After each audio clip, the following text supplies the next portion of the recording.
शुभ सकाळ पिलाମାନେ आस पिलाମାନେ आज आमे प्रथम श्रेणी बही 7 नंबर बही उपहार गपटी को पढ़िबा।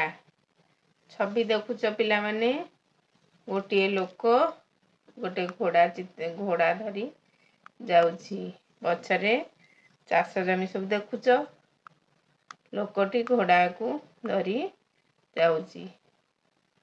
चलो उपहार गपटी को आमे पढ़िबा। पिलाମାନେ चित्र देखुच जणे लोक राजा को केबे देखि नथिला। दिने से राजा को भेटिबा को गला।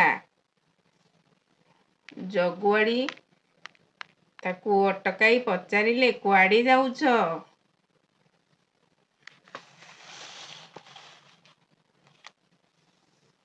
लोकटी कहिला मु राजा को देखिबा को जाउछि। जगुआड़ी भाबिला राजा ता साहस देखी खुशी हेबे। ए लोकटी देख जगुआड़ी को कहिला लोकटी को मु तुमको राजा को पाखो को नहीं जीवी ता बदल रे मते कौन दब। लोकटी कहिला मते जहा मिलिबो तुमे ताहा नब।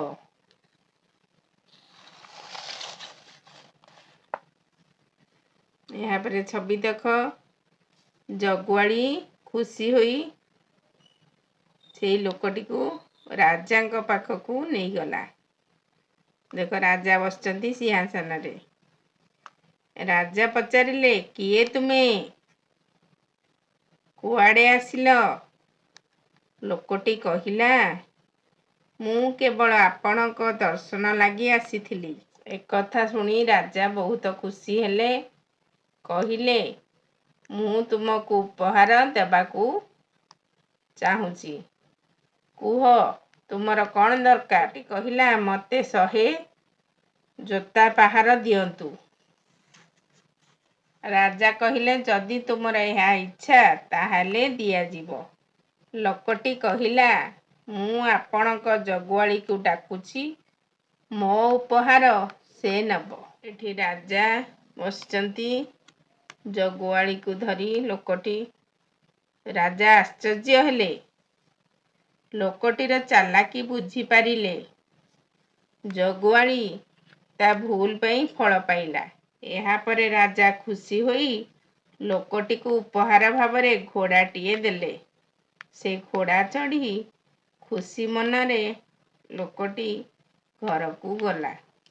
आस ई उपहार गपटी रे थिबा केतोड़िए मुख्य शब्द पढ़िबा। राजा चित्र देख राजा जगुआड़ी जगुआड़ी चित्र देख जगुआड़ी लोक लोकर चित्र देख लोक भाबिला उपहार जोता आश्चर्य घोड़ा कुआड़े। वर्तमान आमे उपहार गपटी को पढ़िबा। जणे लोक राजा को केबे देखी नथिला। दिने से राजा को भेटिबा को गला। जगुआड़ी ताकू अटकाई पचारिला कुआड़े जाउछ। लोकटी कहिला मु राजा को देखिबा को जाउछि। जगुआड़ी भाबिला राजा ता साहस देखी खुशी हेबे। जगुआड़ी कहिला मु तुमको राजा को पाख को नहीं जीवी ता बदल रे मते कौन दब।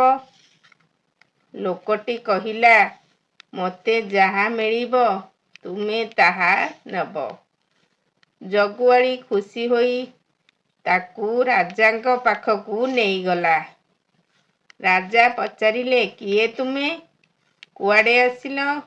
लोकटी कहिला मु केवल आपणक दर्शन लगी आसीथिली। एक कथा सुनी राजा बहुत खुशी हेले कहिले मु तुमको उपहार देबाकू चाहूची कुह तुमर कौन दरकार। लोकटी कहिला मते 100 ଜୋତା ପାହାର ଦିଅନ୍ତୁ। ରାଜା କହିଲେ, ଯଦି ତୁମର ଏହା ଇଚ୍ଛା ତାହେଲେ ଦିଆଯିବ। ଲୋକଟି କହିଲା, ମୁଁ ଆପଣଙ୍କ ଜଗୁଆଳିକୁ ଡାକୁଛି, ମୋ ଉପହାର ସେ ନେବ। ରାଜା ଆଶ୍ଚର୍ଯ୍ୟ ହେଲେ, ଲୋକଟିର ଚାଲାକି ବୁଝିପାରିଲେ। ଜଗୁଆଳି ତା ଭୁଲ ପାଇଁ ଫଳ ପାଇଲା। ରାଜା ଖୁସି ହୋଇ ଲୋକଟିକୁ ଉପହାର ଭାବରେ ଘୋଡ଼ାଟିଏ ଦେଲେ। ସେ ଘୋଡ଼ା ଚଢ଼ି ମନ ଖୁସିରେ ଘରକୁ ଗଲା। ଲୋକଟି କେମିତି ଘୋଡ଼ା ପିଠିରେ ବସି ମନ ଖୁସିରେ ଘରକୁ ଯାଉଛି। ଏ ଗପରୁ ଆମେ ଶିଖିଲେ, ବୁଦ୍ଧି ଥିଲେ ଉପାୟ ବଳେ ବଳେ ଆସିଥାଏ।